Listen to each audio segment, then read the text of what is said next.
Please subscribe Tito Manny Vlog.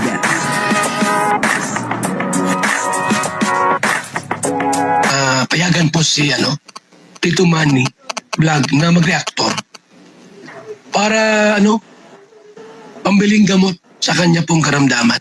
Ano po ba ni Carla itong si Kalingap Jomar? At bakit kailangan pong mamili ni Carla? Papanoorin po natin yung video, no? Alamin po natin kung bakit kailangang mamili ni Carla. At syempre bibigyan po natin yan ng kaunting reaction.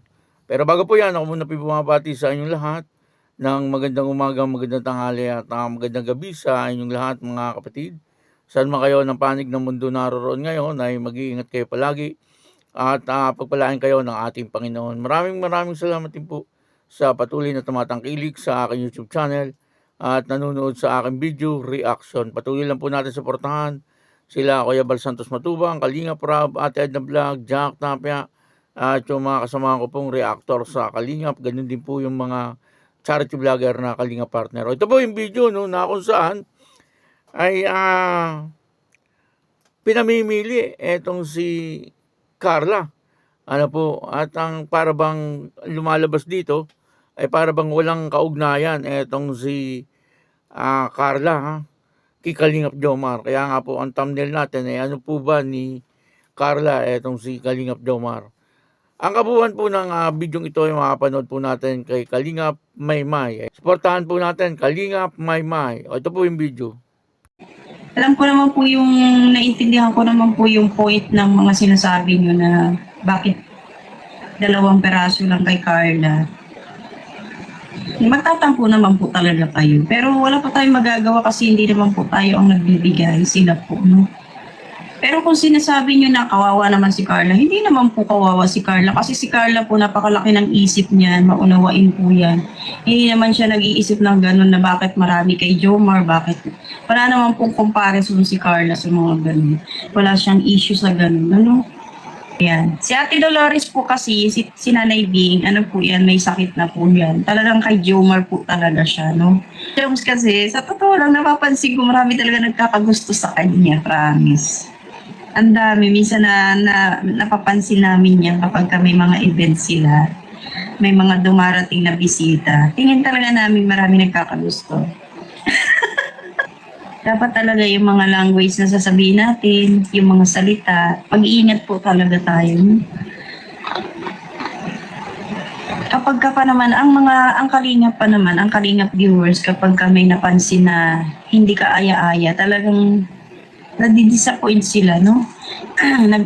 Parang, kumbaga umuurong yung pagsuporta nila. Parang gano'n, napansin ko lang sa kalingap, no?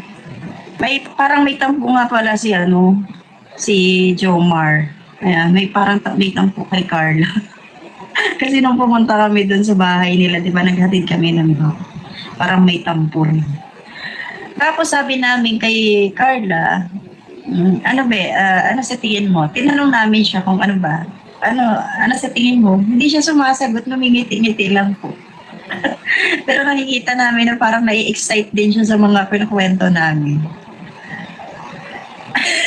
Basta, yun ang mga, tapos may kinumpara kami. Sabi ko kay Pure Health, kung si Jomar naman, tsaka yung isa na lagi niyang kasama, mas bet ko na si Papa Jomar. Sinabi ko talaga yun sa kanya. Sabi ko, Carla, kung yung isa na lagi mong kasama, na sabi mo kaibigan mo, tapos si Papa Jones, mas bet ko na si Papa Jones kasi si Papa Jones mature ang isip at saka marunong sa buhay. Hindi ka magugutom doon, be? Kung gusto niyo pong malaman yung mga iba pang mga detalye tungkol sa video ito, ay puntahan niyo lang po yung YouTube channel ni Kalingap Maymay. Suportahan po natin Kalingap Maymay. Isa po yan sa napakagaling na reactor ng Kalingap. Kasamahan ko yan sa Karepa. At yun dito po ayon kay Sek Maya. Shoutout kay Sek Maya. Pakipuntahan din po yung kanyang YouTube channel. At yun na nga, dito po ay nagkwento si Sek Maya sa kanyang live. Unahin muna po natin yung package. Parang pinapalabas dito ni Sek Maya yung sponsor ay may kinikilingan, mas kumikiling po siya kay Jomar. Kasi sa padala ay 2 t-shirt lang daw ang nakuha ni Carla, tapos kay Kalingap Jomar ay parang mas marami. Normal lang po yung mga ganun. Kumbaga, hindi na po dapat gawing issue siguro yung mga ganung bagay. Kasi natural lang po yun. Kasi siyempre, kung ano po yung gusto ng sponsor, wala naman po tayong magagawa dyan. Kung gusto niya po, si Kalingap Jomar, bagamat siyempre, mas maganda kung yung sa isang love team, yung dalawa talaga, ang susuportahan. Pero sa tingin ko naman po, parehas sinusuportahan ng sponsor, si Carla at saka si Kalingap Jomar. Pagdating sa teleserye, kaya lang siyempre pagdating dun sa mga personal na bagay, ay baka mas gusto niya etong si Kalingap Jomar kaysa kay Carla. O kaya naman, baka naman nagkataon lang na mas maraming ipinadala kay Kalingap Jomar kaysa kay Carla. Parang gano'n, hindi po dapat sana naging issue po yung mga ganung bagay kasi siyempre pagsisimulan pa po yan ng gulo. Siguro sa kay Sek Maya ay parang unfair para kay Carla. Pero kagaya nga po ng sinabi ni Sek Maya, si Carla naman ay talagang maunawain. Wala pong problema kay Carla. Napakabait po ni Carla. Sana lang hindi na po ginawang issue or itinapik. Sa ganun ay hindi na po pag-usapan. At yung isa naman ay yung tungkol po doon sa may lagi daw kasabay etong si Carla. At ang sabi nga po ni Sek Maya, sinabihan daw niya etong si Carla na kung pipili, siyempre kay Kalingap Jomar na daw po. Kasi nga, etong si Kalingap Jomar ay marunong sa buhay. Totoo naman po yun.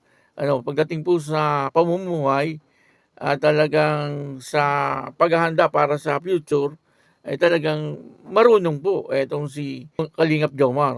May katotohanan naman ang sinabi niya doon. Kaya lang, bakit kailangan pang mabanggit, lagi daw may kasabay etong si Carla, at para bang yung kasabay na yon ay sinasabi na nanliligaw, at para bang lumalabas din na si Kalingap Jomar ay hindi boyfriend ni Carla. Para bang ang lumalabas dito ay piliin daw si Kalingap Jomar. Parang gano'n, samantalang ang pagkakaalam po natin ay pinili na nga ni Carla etong si Kalingap Jomar. Kaya nga, di po ba, ang sabi, meron na nga po silang relasyon. Maliwanag na ang pinili ni Carla ay si Kalingap Jomar. Pero tungkol po dun sa ibang mga manliligaw, ay wala po tayong alam doon. Dito lang po natin nalaman na palagi daw pong may kasabay si Carla. Ibig sabihin, baka palaging inihahatid etong si Carla nung isa. At maaring, sabi niya, nakasimangot daw po si Kalingap Jomar. Ay baka nagsiselos. Parang gano'n, hindi po natin masyadong alam ang istorya. Pero sa madaling salita, ay parang merong ibang nanliligaw kay Carla. Parang gano'n ang nangyayari. Sana ay hanggat hindi sigurado si Sek Maya kung sino ba talaga itong taong ito, na sinasabi niya na naghahatid or laging kasabay ni Carla, sana ay hindi niya po sinabi sa live. Kasi siyempre magugulo lalo na po yung mga talagang sumusuporta sa Jomcar. Ay siyempre sasabihin po nila na meron po palang iba na laging sumasabay kay Carla. Alam niyo naman, yung ibang mga panatiko, yung ibang mga sumusuporta, hindi po nila masyadong naiintindihan yung mga ganung bagay. Para sa akin, normal lang na may manligaw kay Carla na iba kasi napakaganda naman ni Carla. Na talaga nga naman kahit naman sinong lalaki, pagka binata siguro, magkaka-interest na ligawan itong si Carla. Pero yung sabihin na laging kasabay, yun po ang hindi maganda. Kaya sana, ay bago po tayo magsalita, kagaya ng sinabi din ni Sek Maya, ay dapat pag-aralan munang mabuti. Kasi yung mga nanonood po, siyempre yung iba po dyan, hindi po nila maintindihan kaagad, magkakaroon po ng gulo. Kaya yun, maraming salamat po sa inyong lahat. At ako po si Tito Manny Vlog na nagsasabing God bless you all. Diyos mabalos.